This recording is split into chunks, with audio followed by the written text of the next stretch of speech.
The Christmas Mystery by Jostein Gaarder. The 4th of December. When Joachim woke up on Friday, the 4th of December, he made sure it was completely quiet in the house before he opened the 4th door in the calendar. The picture showed a man in a light blue robe that looked a bit like a nightgown. In his hand he held a tall staff.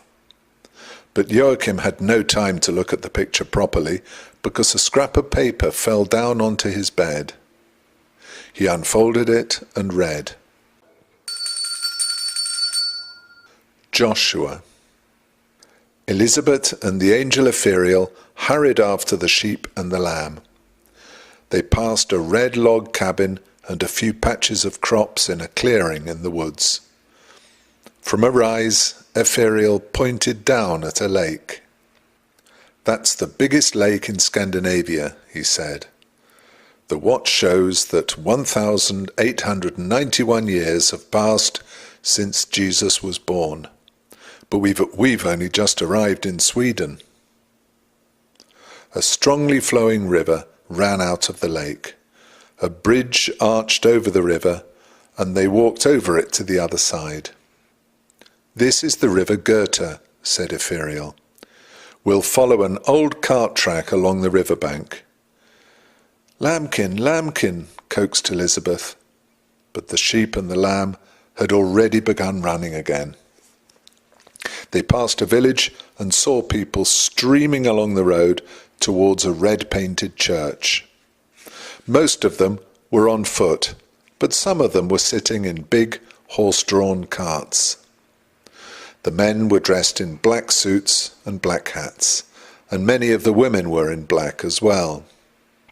Some of them were carrying hymn books. "It must be Sunday," said Elizabeth. They paused for a moment and looked down at all the people. Suddenly, a little boy noticed them, but he scarcely had time to look surprised, because at that same moment the angel Epheriel began running again. Elizabeth had to hurry to keep up. Once she turned and looked back, but all the people in front of the church had vanished. The horses and carts had vanished too. When they'd left the village behind, Elizabeth turned to the angel and said, "A little boy saw us, but nobody else noticed." "Splendid. We try not to attract too much attention. Sometimes we can't help someone catching sight of us, but a glimpse is quite enough." They ran on through woods and fields. Now and again they saw some people haymaking or reaping corn with scythes. Sometimes they had to take a roundabout way so as not to scare them. Before long, the sheep and the lamb found pasture that was so green and tempting that it dazzled the eyes. "Now's our chance," whispered Elizabeth, "if we go up to them carefully." But just then a man came walking towards them, wearing a blue tunic and holding a tall staff curved at the top. He said solemnly, "Peace be with you who walk on the narrow way along the Gothenburg River. My name is Joshua the shepherd." "Then you are one of us," said Epheriel. Elizabeth didn't understand what the angel meant by that. But then the shepherd said, "I am coming with you to the Holy Land, for I must be in the fields when the angels announce the glad tidings of the birth of Jesus." Then Elizabeth had a bright idea. "If you're a proper shepherd, perhaps you can herd the lamb in this direction."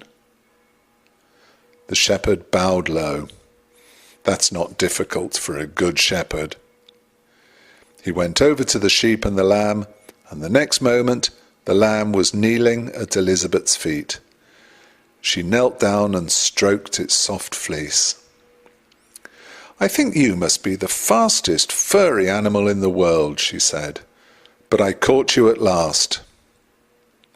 The shepherd thumped his crook on the ground and said, "To Bethlehem, to Bethlehem." The lamb and the sheep bounded away, the shepherd, the angel, and Elizabeth after them.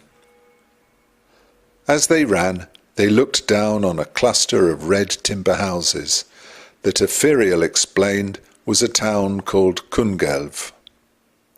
That means King's Rock, and the town was given that name because the Scandinavian kings used to meet there to take counsel together.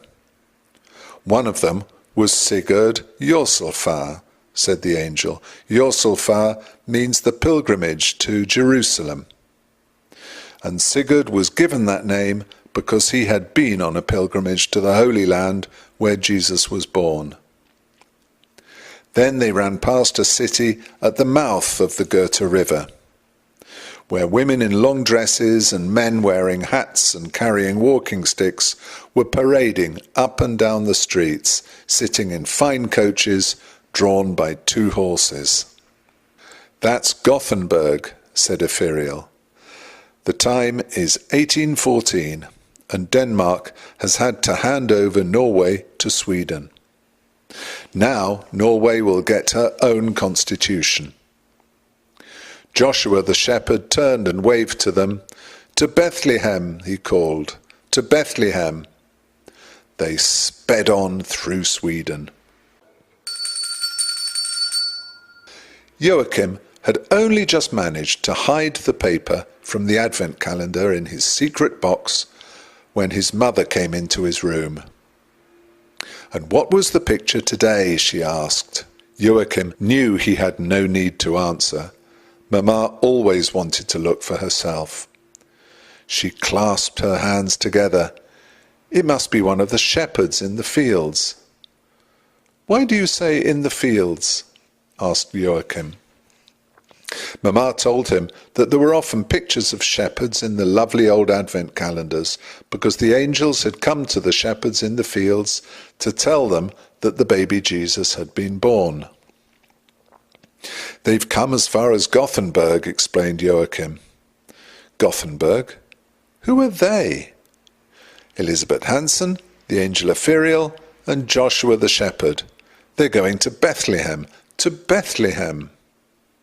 Mama stared at him in surprise. "You mustn't let this old calendar get to you. They're only pictures."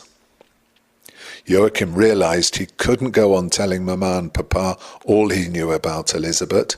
If he did, he would never be able to keep the secret of the scraps of paper that he was going to give to Mama and Papa as a Christmas present. He realized something else too. He would have to try to talk to John. He was the only person who knew where the magic advent calendar had come from. Perhaps he knew more about Elizabeth Hansen. But how could Joachim meet John? He wasn't allowed to go to town and to the market by himself. He had just come into the house from school that afternoon when someone rang the doorbell. It couldn't be Mama, because Joachim never locked the door from the inside. So who could it be? He went out into the hall and opened the door. On the steps stood the bookseller, who had given him the advent calendar. "Ah, there you are," he said, "just as I thought." "Why?" asked Joachim, suddenly a little scared, in case the bookseller had come to ask for the magic advent calendar back. Besides, how did he know where they lived? The bookseller put his hand into his coat pocket and took out a driving license. "Your father left this behind on the counter," he explained. "I thought it must be yours, but since you didn't come back to the shop, I looked up your name in the telephone directory and found out where you lived. I live hereabouts myself, you see, at number 12 Clover Road." That wasn't far. One of Joachim's classmates lived at number 7. "And how's it going with the magic advent calendar?" asked the bookseller. "Great," said Joachim. "There are some pieces of paper in it too." "Are there?" said the bookseller, and gave him a big smile. "Well, I must be getting on," he said. "It's a busy time for us booksellers." Joachim had decided not to say anything about the driving license until Papa mentioned it himself. Instead, he started to talk about something completely different. What's a pilgrimage? A pilgrim is someone who travels to a holy place, said Papa, helping himself to more fish pie. Like Sigurd Jorsalfar, continued Joachim, he travelled all the way to Jerusalem, didn't he? That's why he was called the Traveller to Jerusalem. Mama and Papa looked at one another. Have you been learning about Sigurd Jorsalfar at school? Asked Mama. Joachim shook his head. He decided to tell Papa about the driving license after all. Have you found your driving license yet, Papa? Not a sign, said Papa crossly. But I have, said Joachim.